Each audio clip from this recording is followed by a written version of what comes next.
Well, hello. It is good to see you on this beautiful Monday. It is Monday. That's right. It is Monday. And yes, do not adjust your screen. I am 49er down. That's right. Football season is right around the corner, and my fandom is already leveling up. So don't say nothing about my 49ers out there. All right. You will be banned. No, I'm just playing. Man, so good to see you. I see my friend and brother, Nick Quint. Follow that brother. Follow that brother. That's a good brother, Pastor Nick Quint, who's here as well. I see my aunties. They are faithful, y'all. They are founding members of Black Church Chats. My aunties Millicent and Melissa are here.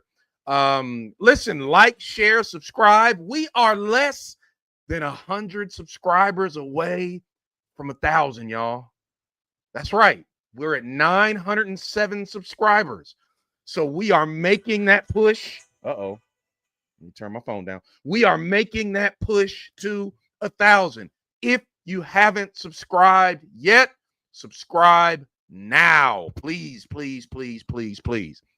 Welcome to Black Church Chats. I am your humble host, Pastor Isaiah. There's my wifey. She's on First Lady, my wife, the First Lady of the New Congregational Missionary Baptist Church. She's here. Mark, salute to you, sir. Good to see you. Welcome. Yes. Hey, if you guys are so inclined out there, feel free to leave a super chat. We do have a goal of 5 super chats of any amount.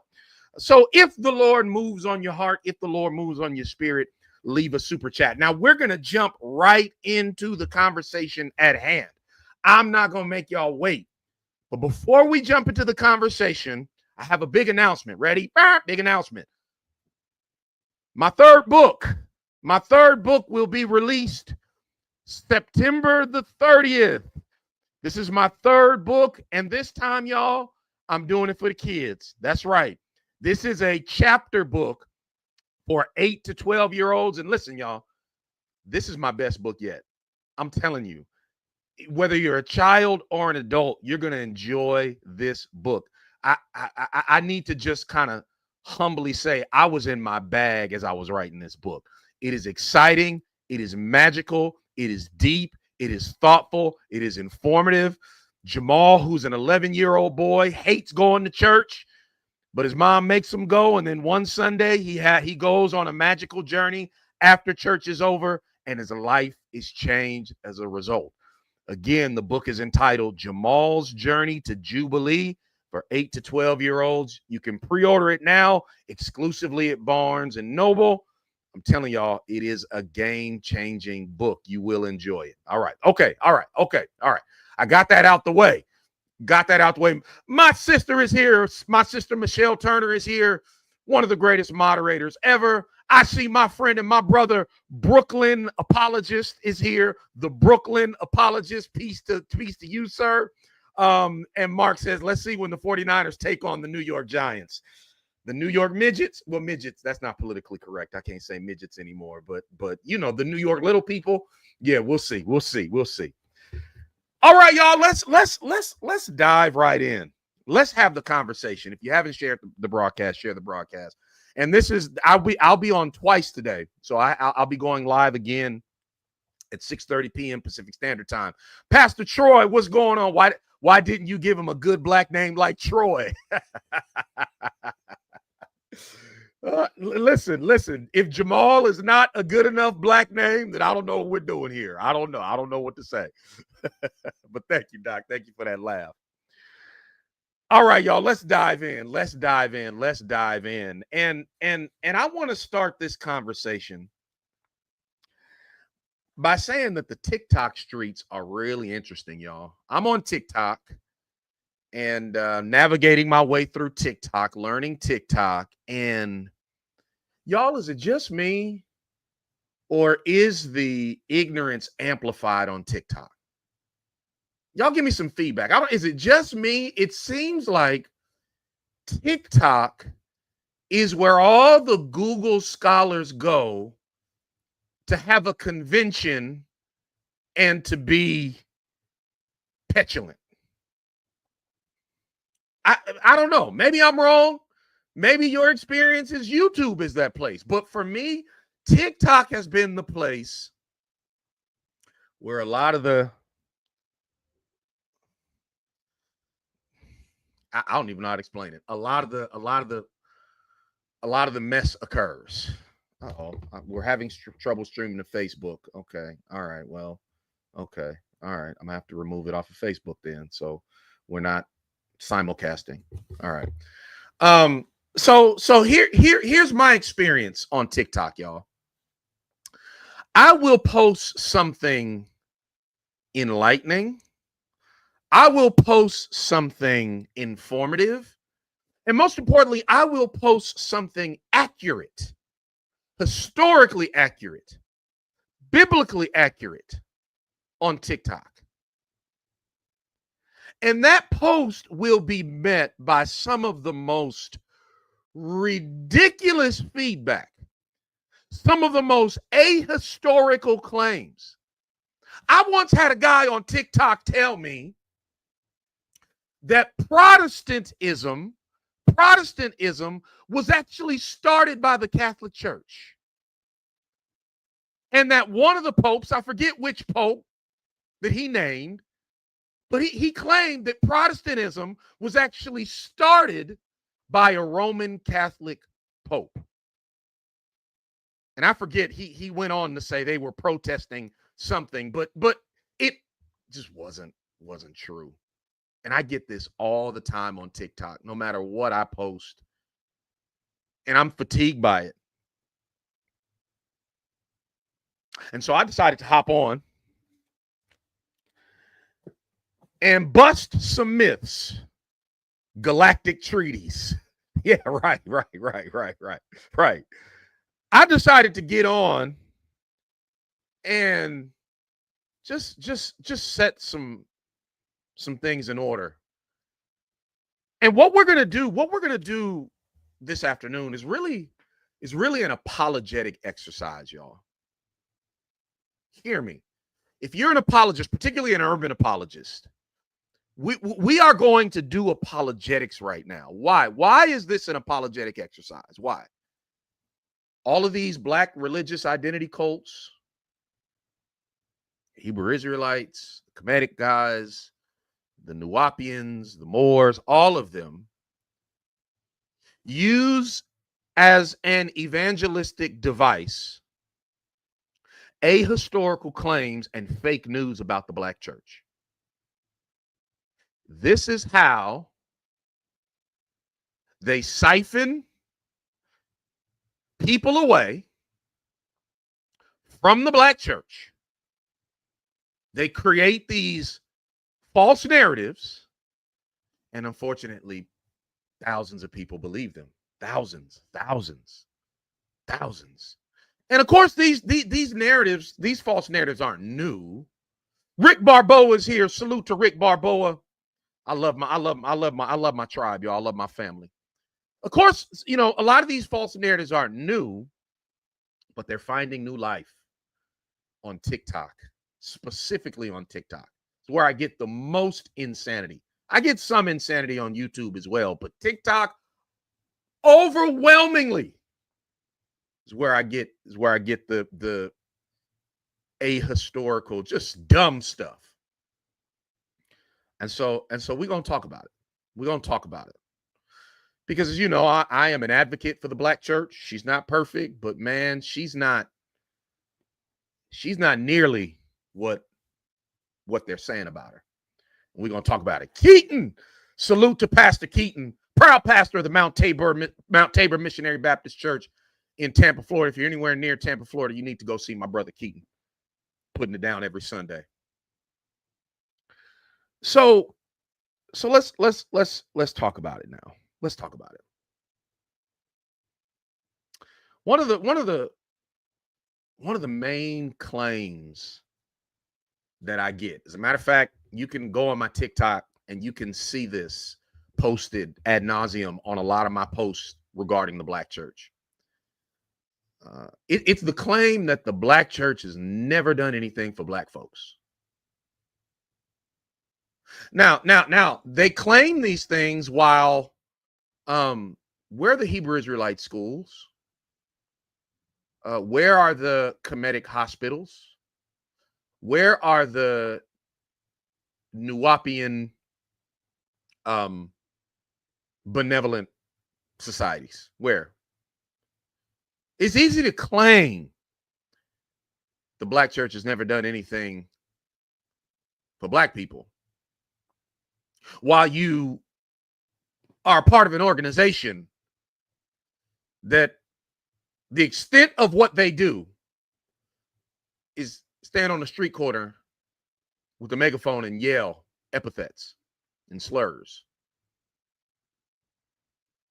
Y'all, we got receipts when it comes to this claim that the Black church has never done anything for Black people. Yes, Umar is one of the. I think he's kind of backed away from that now because Adam Coleman got at him, and he knows some of the people within the apologetic community. I think Damon Richardson got at him, but even though he's backed off of it, it's still out there and it's still prevalent. You still hear it. Black church has never done anything for Black people. Black church has just been da da da da da da da da. And so what I did, and I'm giving this to the UA community as a gift. What I did is on TikTok, I put together just a brief compilation.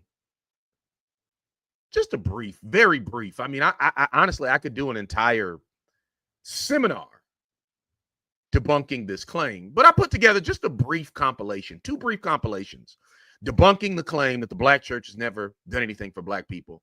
And now, guess what I do? When somebody hops up on my TikTok, Black church never done anything for Black people, guess what I do now? I just tag them.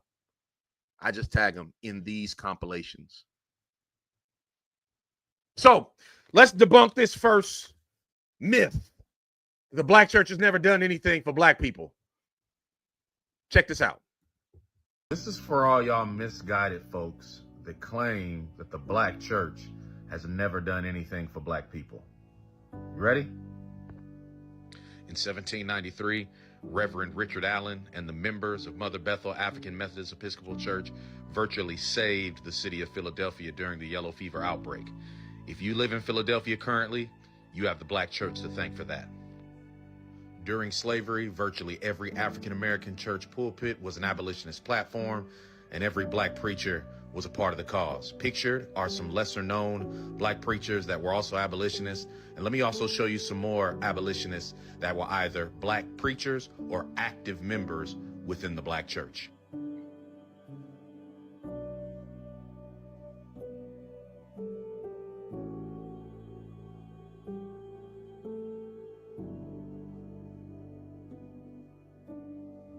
Originally, the Lincoln administration's plan was to send all emancipated Black people back to Africa. But in 1862, the Lincoln administration met with a group of Black pastors.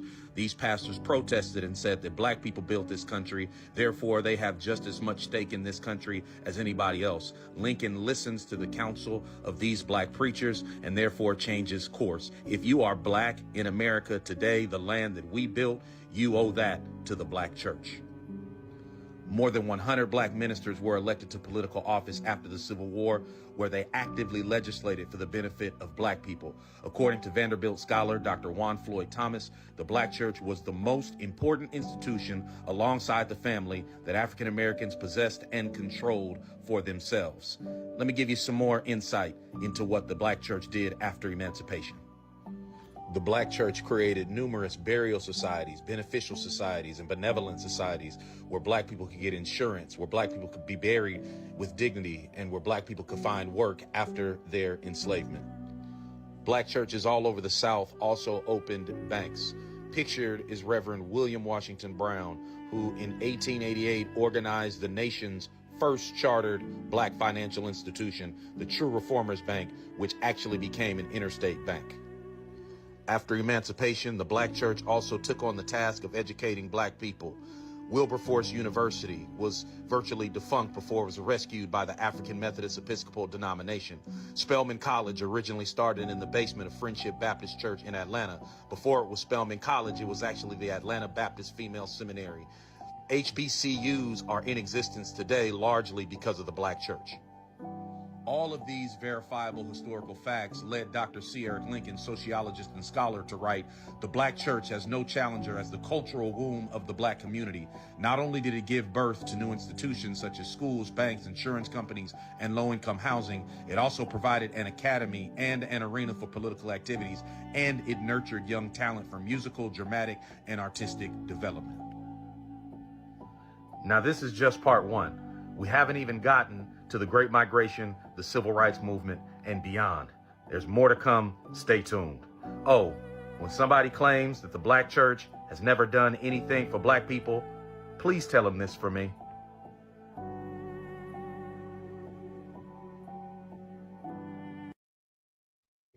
Stop the cap. Stop the cap. And that's just part one, y'all. Again, that is a brief compilation. I made that compilation, probably took me all of maybe about an hour and a half to actually make. Threw it up on TikTok, and now when they come on TikTok with their false claims, I just tag them. Boom, tag them in that. And like I said, that was only part one. Just part one. Just part one. Okay? There's actually a part two. And here's part two. Check it out real quick.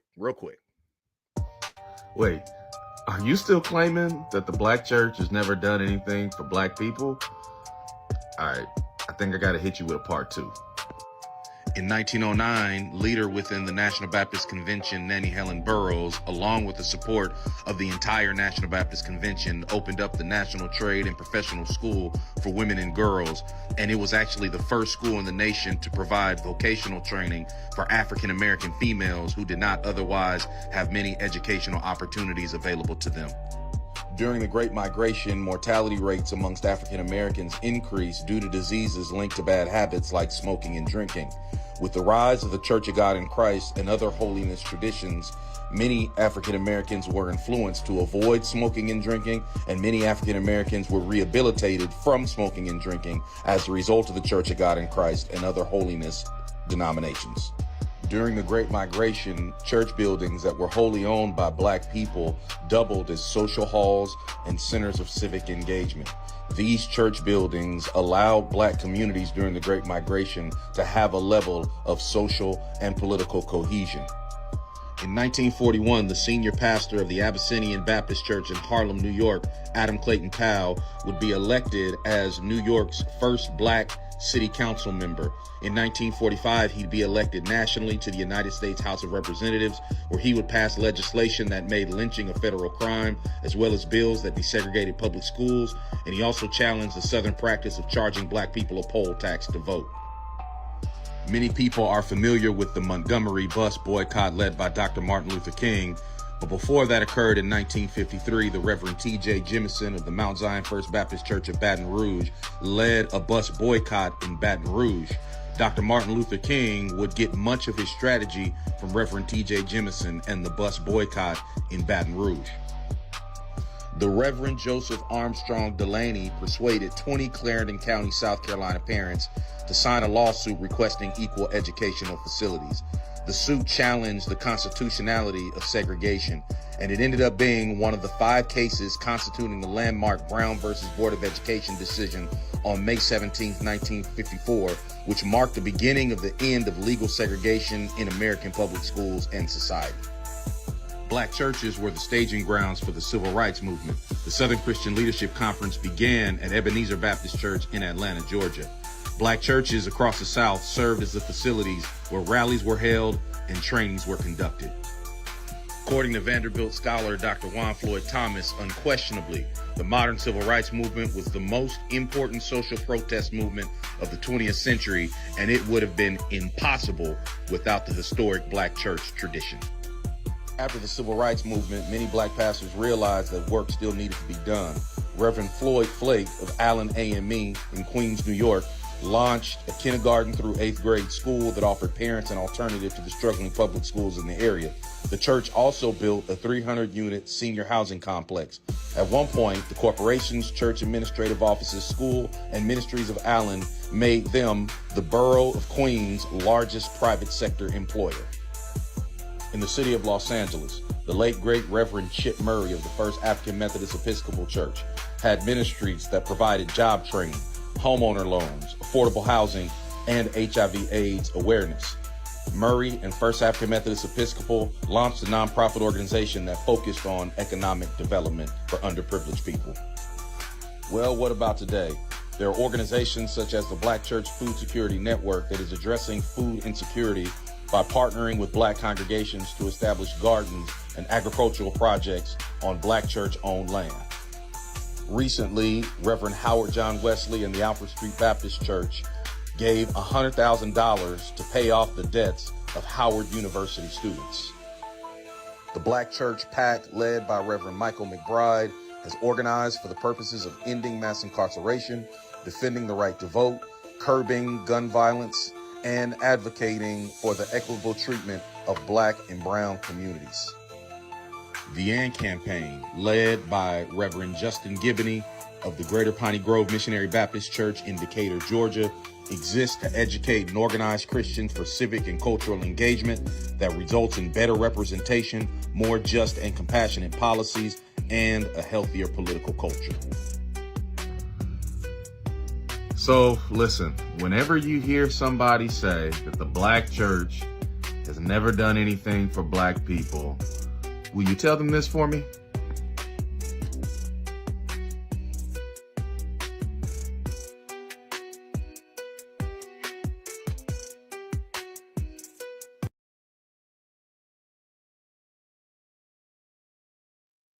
Again, stop the cap.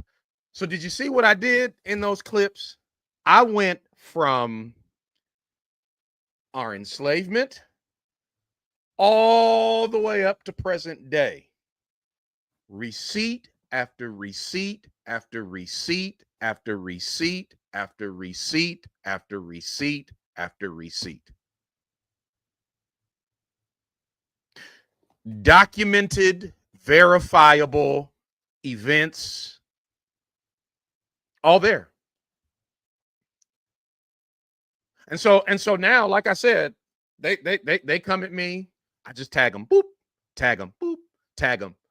And then sometimes, I don't do this all the time. Sometimes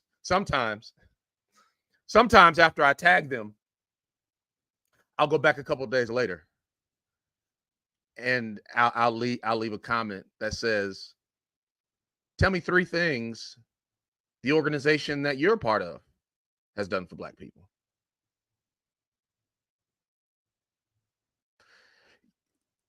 You can imagine how many responses. And what happens, listen, and strangely, let me tell you, strangely, what tends to happen after I tag them is they become way less combative. Some of them have even thanked me.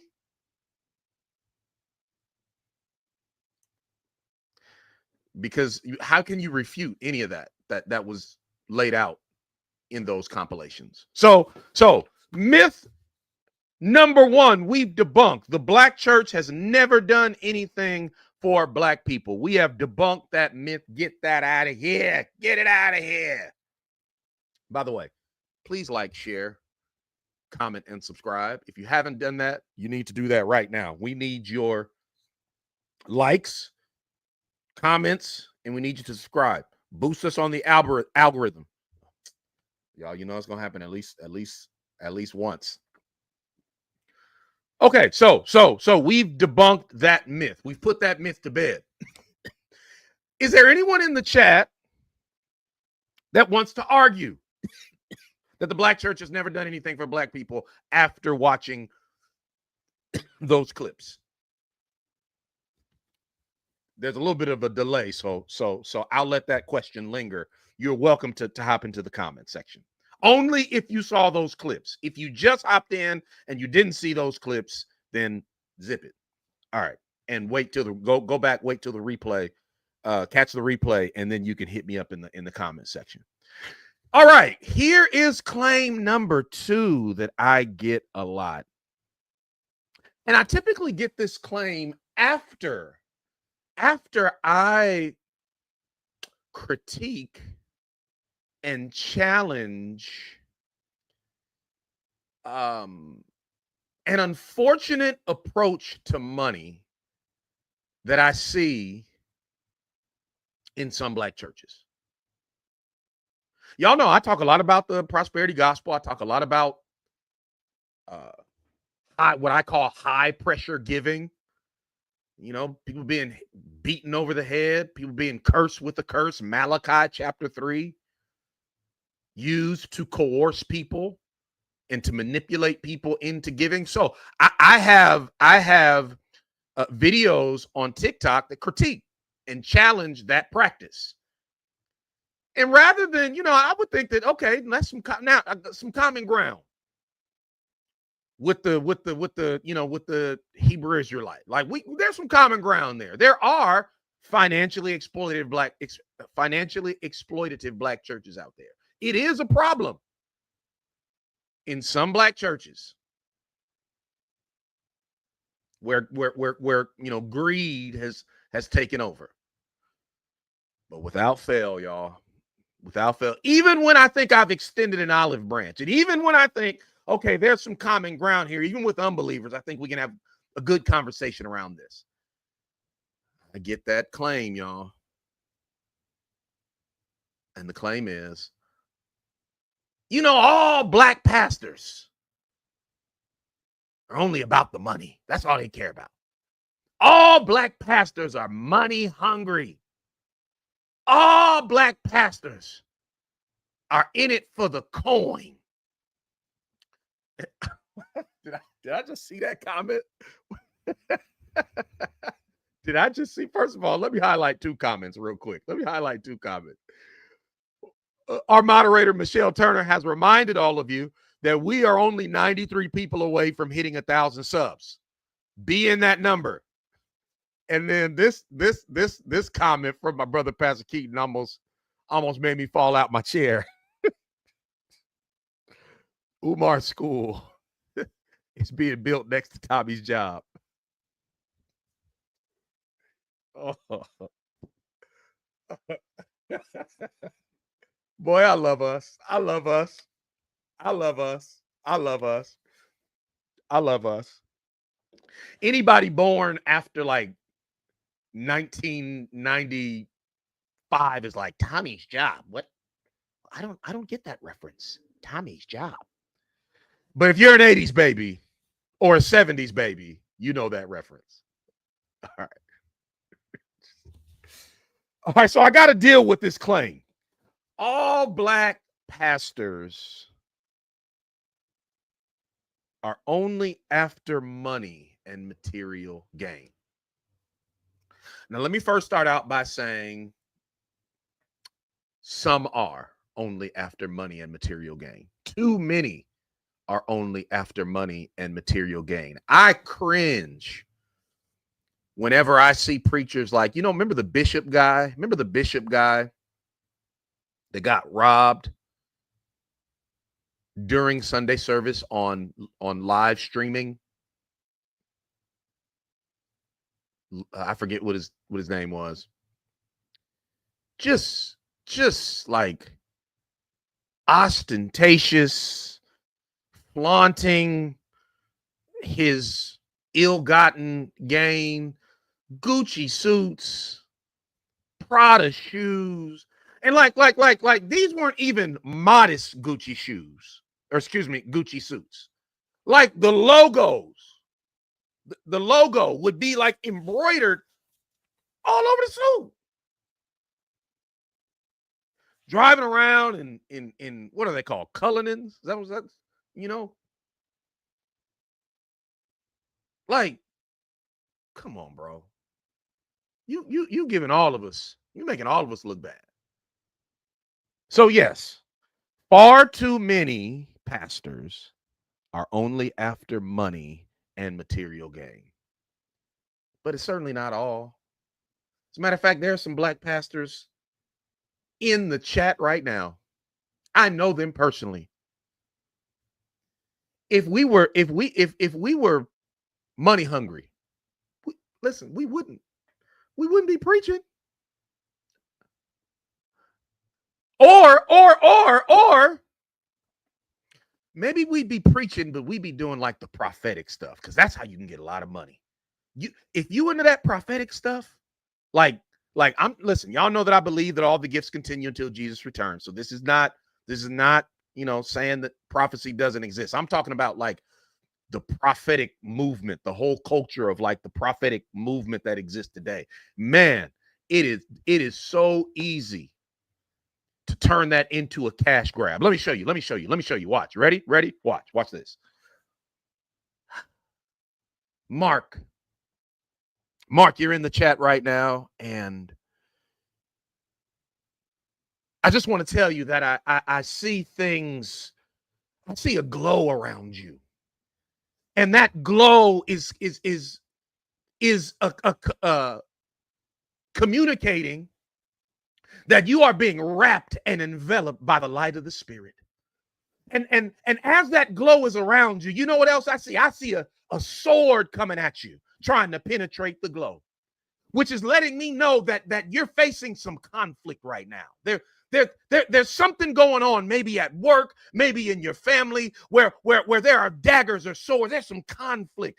But what I'm singing right now is that these swords cannot pierce the glow that's all about you.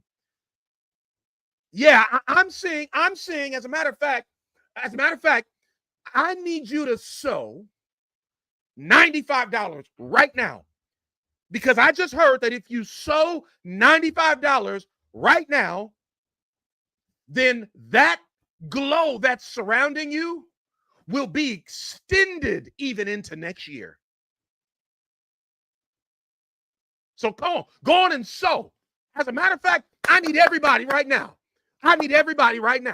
Do me a favor, in the comment section, type in "sow for the glow." See, that doesn't just have to be Mark's testimony. That can be your testimony too. I'm seeing right now that everybody that sows $95, listen, don't wait. Don't be faithless. You need to right now grab your phone. I'm going to give you my Cash App. Sow for the glow. You see how easy that is? You see how easy? And guess what? You know how we have like 16 people in here right now? If I was doing that, there would be 200, 300 people in here right now. And half of them will be running to sow for the glow. So listen, if we were in it for the money, but let me read you guys some statistics. Listen to me. Did you know that nearly 1/3 of Black churches operate without a paid pastor? So if you have 3 Black churches on the same block, one of them has a pastor that ain't paid.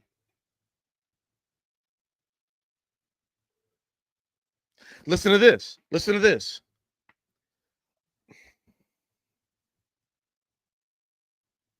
Y'all, sow for the glow so I can get a new camera. Listen to this. Over half of Black pastors hold outside jobs due to financial necessity. Some of you guys don't know this, but I was laid off back in April after being bivocational. Golly, I was a full-time youth pastor from 2005 all the way up to 2010. I was a full-time youth pastor. I was on staff at a large church in Atlanta. After 2010, I've been bivocational in ministry. In each and every single ministry that I've served in, I've been bivocational. Wait a minute. No. I take that back.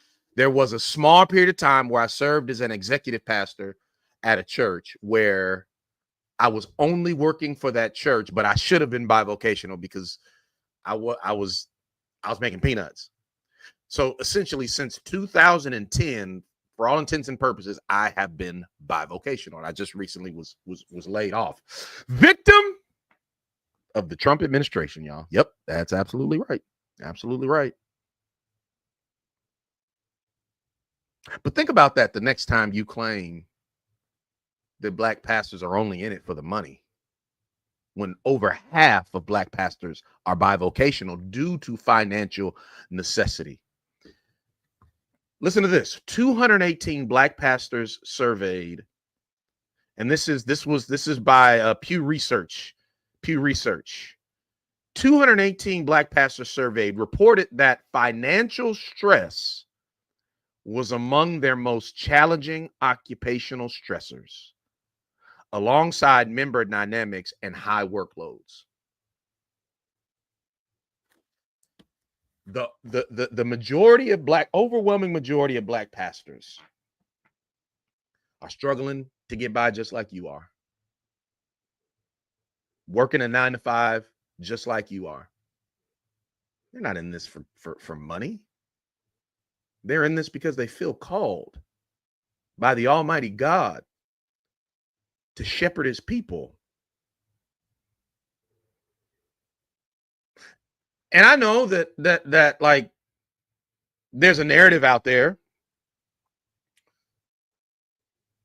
that suggests that like the quickest way to get money is to open a church. But let me listen to this. Typical weekend attendance. A study by the Barna Research Group finds that the average Protestant church welcomes about 89 adults during a typical weekend gathering. 89 people. Furthermore, 60% of Protestant churches draw 100 or fewer adults, while, listen to this, less than 2% attract over 1,000 attendees. Yes, it is the case that once your church reaches a certain size, it can be financially lucrative. Yes, it is the case that if you have 1,000 members, as a pastor, you could make six figures. But the overwhelming majority of churches are seeing less than 100 people a Sunday. And if you're in church, can I get an amen from the pastors right here? Then you know that not everybody that attends church gives. You are sorely mistaken if you think 100 out of 100 people give. Out of that 100, in the chat section, out of that 100, how many do y'all think actually give? Out of 100 people are in church on a Sunday. How many of them actually give? So this idea that like, you open a church, 3 months later, you're rich. Yeah, 20 at best. Yeah, 20 at best. 20 at best. Yeah, at best. So we've debunked this claim as well. All black pastors are not after money and material gain. As a matter of fact, most of them are hardworking and they just want to do God's will. They just want to do God's will. Mark says maybe half of them, Doc. That's generous. That's generous. Troy says 30 to 35. I'm with the 20. And it also depends on neighborhood and things of that nature, right? Black church is not monolithic, but yeah. All right, y'all. So we are busting these myths. And the reality is that, listen, if you're listening to me and you've parroted some of these myths, when you know better, you do better. Stop it. You don't have to be a member of a black church to be honest. You don't have to be a Christian to tell the truth. Just be honest. Just be objective. If you've made some of these claims, consider this broadcast to be a slap on the wrist and stop it. Next. Christianity makes black people docile and better slaves.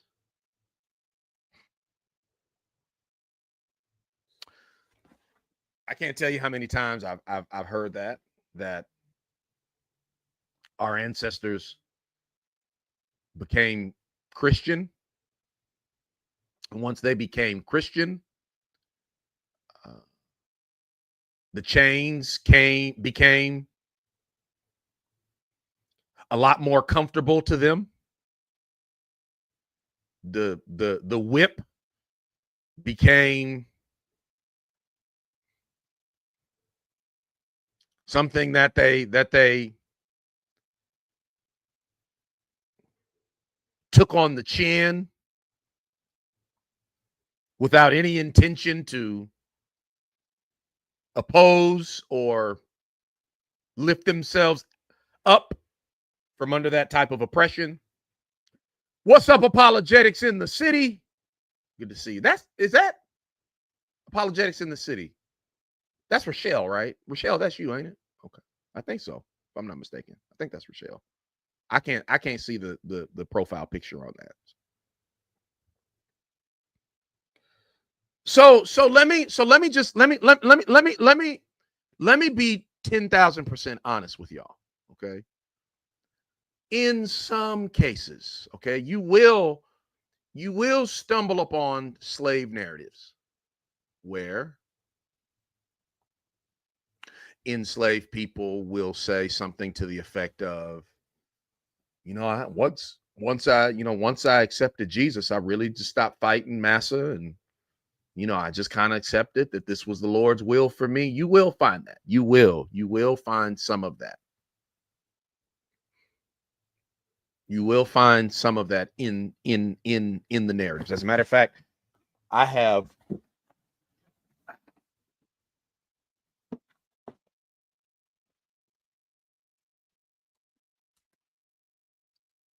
this right here, Blasting Game, Slave Testimony, 2 centuries of letters, speeches, interviews, and autobiographies. And some of that, you will find some of that in here. And so I do have to be honest with you that for some of our enslaved ancestors, yes, they did convert,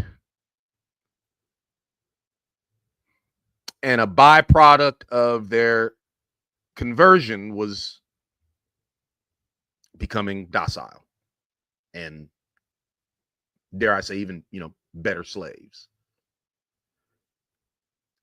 But that is not the entire story, and that is not the case across the board. And so again, we need to be thoughtful, we need to be nuanced, and we need to be objective, and we need to understand that there are just as many stories of enslaved people coming to faith in Christ and becoming more emboldened, becoming more of a proponent of abolitionism. You cannot simply look at some slave narratives and pretend that those slave narratives tell the entire story, because there are just as many narratives that counter those stories. And so what I would say is that it's not Christianity that caused some of our enslaved ancestors to become docile after their conversion. I think it was more personality, temperament. Because for every enslaved person that became docile after their conversion, you have another that became emboldened and a freedom fighter and committed to ending the system of chattel slavery. So here are some notable names. They were Christians and they weren't docile. They were Christians and they were fierce opponents of slavery or Jim Crow or any type of white supremacist oppression. Of course, you got Frederick Douglass, you've got Sojourner Truth, you've got Harriet Tubman, you've got Henry Highland Garnett, you've got David Walker, you've got Maria Stewart, you've got Richard Allen, Absalom Jones, you got Ida B. Wells, you've got Nannie Helen Burroughs, Howard Thurman, of course, Dr. King. By the way, the rush of some white evangelicals and white evangelicals in black skin, the rush of some of them to discredit the legacy of Dr. King is just shameless. It's just shameless. It's so sad. But in every generation, we, as black people, we have had to deal with skin folk who ain't our kinfolk. And that's happening now. I was sent an interview that Allie Beth Stuckey recently had with a guy. I don't even know his name, but he's trashing Dr. King, and Virgil Walker joins in that chorus, and Daryl Bernard Harrison, they all join in that. April Chapman, they all join in that chorus, and it's unfortunate. But I hold Dr. King out as a believer who stood against Jim Crow. Fannie Lou Hamer, Ralph Abernathy, Benjamin Elijah Mays. I can go on and on. Even the slave rebellions. You know, Nat Turner. As a matter of fact, look at what Pastor Keaton says. Pastor Keaton says, Nat Turner Christianity is not the brand of Christianity that makes one docile. That's right. That's right. So you got Nat Turner. You got the Stono Rebellion. You know, who those enslaved Africans are likely from the Congo, so they were most likely, you know, Catholic. I don't know what you believe about the Roman Catholic Church, but they certainly weren't. You know, they weren't black atheists. I tell you that. You got Denmark Vesey, who was a leader within the African Methodist Episcopal Church. You know, you've got even Gabriel Prosser. So Gabriel Prosser was influenced by biblical narratives and the kind of the revolutionary rhetoric of his area as articulated through the Exodus narrative. And so like it is false that Christianity makes black people docile, and that Christianity made black people docile. I would say that temperament, personality, that's what makes somebody docile. Or maybe even a skewed misunderstood hermeneutic as well. If you read the Bible through the lens of the slave master, if you have a Dixie hermeneutic, then you may become docile. And all these people that I just named, disparaging Dr. Martin Luther King Jr., they have a Dixie hermeneutic. I think we just coined a new term here, a Dixie hermeneutic. Y'all put that in the chat, Dixie hermeneutic. What's a Dixie hermeneutic? Well, a hermeneutic that basically reads the Bible like it's the slave Bible, even though they have the entire Bible intact in their hands. That's the Dixie hermeneutic. It's when you read the Bible like it's the slave Bible, like all of those alliterative texts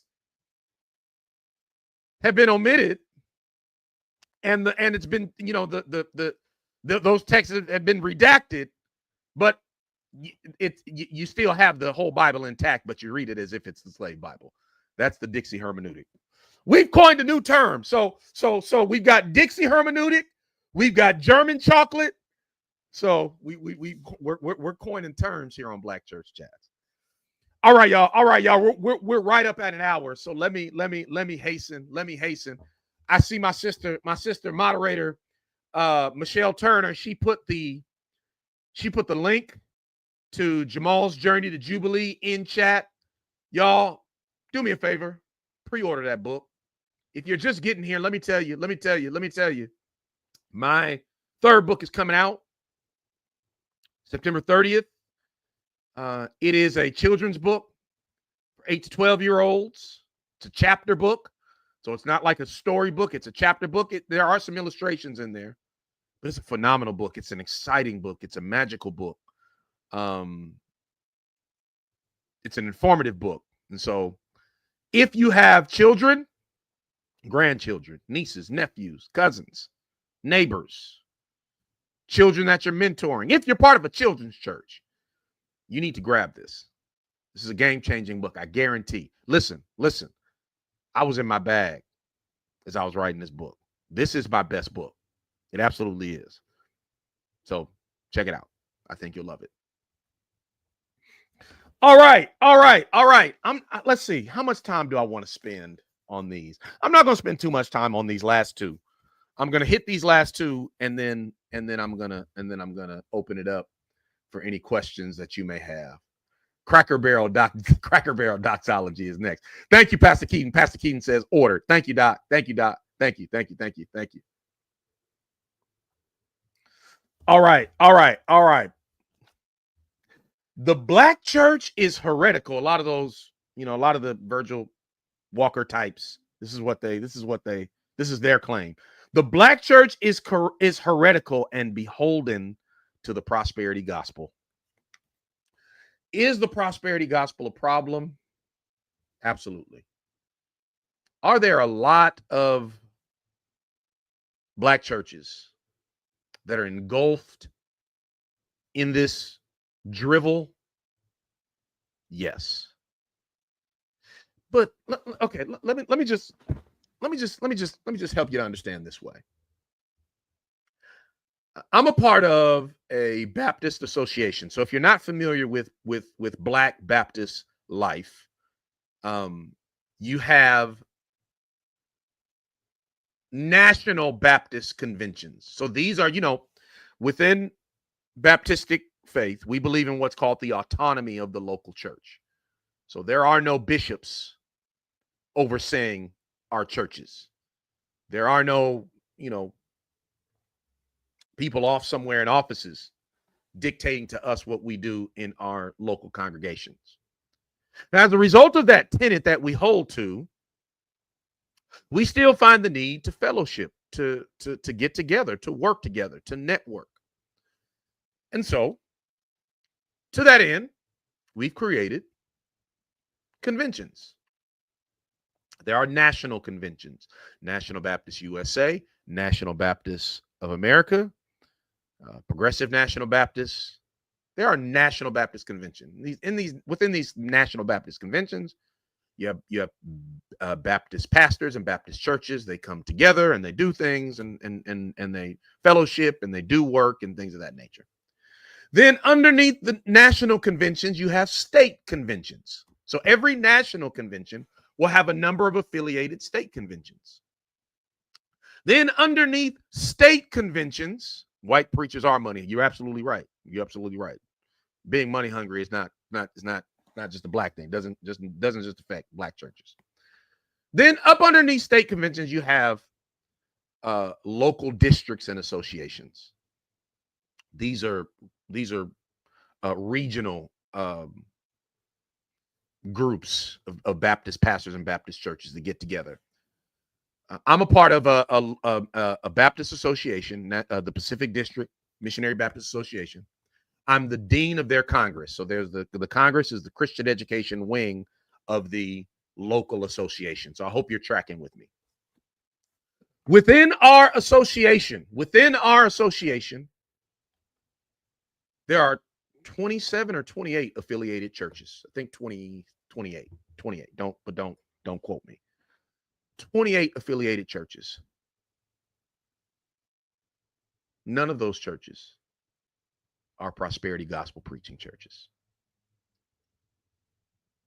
As a matter of fact, if you're listening right now, if you're part of like a Baptist convention or a Baptist association, you can probably testify to the fact that the churches within your association are not prosperity preaching. The prosperity gospel becomes a problem. Here's where the prosperity gospel is primarily a problem, particularly for the black church.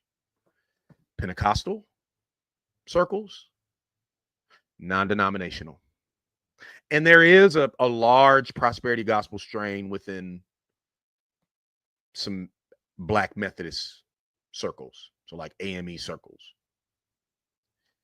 But and that's where a lot of that is. Not to say some Baptist churches haven't succumbed, some, but by and large, Black Baptist churches, no, we're not going there. Now,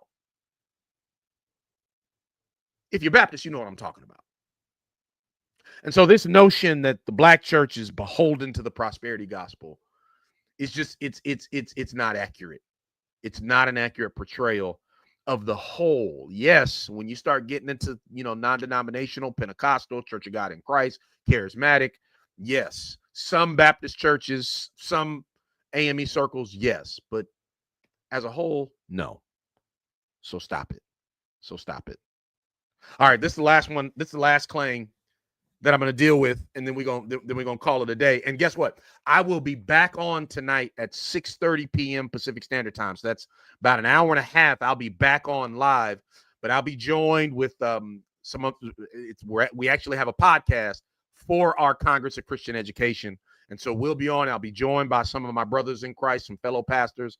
We're going to be talking about homiletics. Homiletics 101 is what we're talking about. We'll be joined by a phenomenal preacher, Reverend Adrian Deshaun Reed. So if come back and join us for that. But the last claim that I want to debunk is the Black church is anti-intellectual and beholden to emotionalism. Woo! I'm tired, y'all. I need an energy drink. It is hot in my office and I'm feeling it. Yes. Anti-intellectualism is a problem within the Black church. It's a problem within evangelicalism as a whole. Mark Knoll, as a matter of fact, wrote a phenomenal book called The Scandal of the Evangelical Mind. Anti-intellectualism isn't just a Black church thing. But to claim that the Black church as a whole is anti-intellectual is to lie. Either knowingly or unknowingly, you're lying to claim that. Because we have brilliant scholars within the Black church. We have pastors that have PhDs, D-Mins. And let's talk about emotionalism for a second. Did you know that not long after the invisible institution becomes visible. So for those of you guys that aren't tracking with the terminology, the invisible institution, this is a Black church that existed on plantations all throughout the antebellum South, but they were underground. These were clandestine meetings. They couldn't meet because they weren't allowed. All of these meetings, these secret gatherings on plantations all across the antebellum South. This is the invisible institution. But after the invisible institution was able to become the visible institution, now we have Black churches that are visible, that aren't in the shadows. Did you know that respectability became like a thing? And you had a lot of Black churches, primarily led by, AME preachers and AME thinkers, because within the African Methodist Episcopal tradition, education is pushed. You cannot be clergy within the African Methodist Episcopal tradition without a formal education. So you have, when you read some of the, Bishop Daniel Payne and oh gosh, what's his name? Oh Lord, bring him back to my remembrance. Horace, I forget his name. Yeah, y'all, my brain is slowly starting to melt away even as I speak. Morris Brown is one. Waters was his last name. When you read some of their writings, they are very critical of what they consider to be backwoods country black Christianity. And for a long time in AME churches and even in some black churches, particularly during the Great Migration, blacks, left the South, migrated to southern cities and northern cities and West Coast cities, and went to these big old established denominational churches. Wasn't none of that shouting. Wasn't none of that rolling on the floor. Wasn't none of that catching the Holy Ghost. You better get that out of here. That's what we did in slavery. That's what we did before emancipation. That's what we did when we were the invisible institution. But now that we're visible, we're dignified. That's a part of the legacy of the black church. So the black church is not beholden to emotionalism, because for a long time, the black church said no. And even like gospel music had a hard time catching on in black churches and becoming popular within black churches, because a lot of black preachers considered that to be, bluesy backwaters country type of expression. So listen, y'all, we've debunked the black church has never done anything for black people. We debunked that. All black pastors are only after money and material gain. We've debunked that. Christianity makes black people docile and better slaves. Debunked that. The black church is heretical and beholden to the prosperity gospel. Out of here. The black church is anti-intellectual and beholden to emotionalism. If you're just joining us, go back and listen to the replay.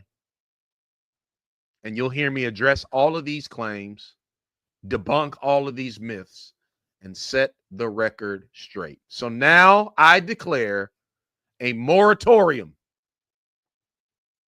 on any and all of these claims. Do not make them. When you know better, you do better. All right, y'all. I got to eat and I got to get ready for the next podcast at 6:30 p.m. I appreciate y'all. Subscribe. If you haven't subscribed yet, I need y'all to do that right now. But I need to do something, or else I'm not gonna make this podcast in the next hour or so. So I need to get something in my body and get ready for the next podcast. But I appreciate y'all. Subscribe. And if you're not doing anything at 6:30 p.m. Pacific Standard Time, come back and join us on Black Church Chats for a conversation around homiletics. All right. Appreciate y'all. Love y'all. I'm out of here.